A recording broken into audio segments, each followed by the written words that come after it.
Saro si Nanay Heidi Rotor kan Barangay San Ramon Owas Albay sa maugmang nakaresibe ng relief packs halis sa Operation Tulong ka National Service Training Program kan Bicol College Daraga Albay kaining Sabado, Nobyembre 23.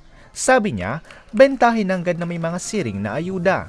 Dawa pirang simana na kaya nakaagi makalis na manrapado ang bagyong Christine, masakit man giraray daan pagsustener kan orual daw nindang pagkonsumo urug pata nagpupuon-puon pa sa nasidang magbangon. Nagpapasalamat kami unang-una sa LGU, DSWD, tapos sa mga private na mga individual sa mga eskwelahan gaya ng Bicol College na nagbigay ngayon na tumulong dito sa amin na isa kami sa mga nabibigyan ng mga ganitong relief. Total na sanggatos na relief packs ang ipag-abot kan eskwelahan sa sanggatos manda na benepisyaryo kan Barangay San Ramon. Laog kan relief packs ang mga dilata, bagas asin magagamit pang mga bado para sa mga residente. Parte ang outreach program sa NSTP training kan mga estudyante kanao ng bita na eskwelahan. Bali itong program na ito yung part ng program of instruction ng community outreach program.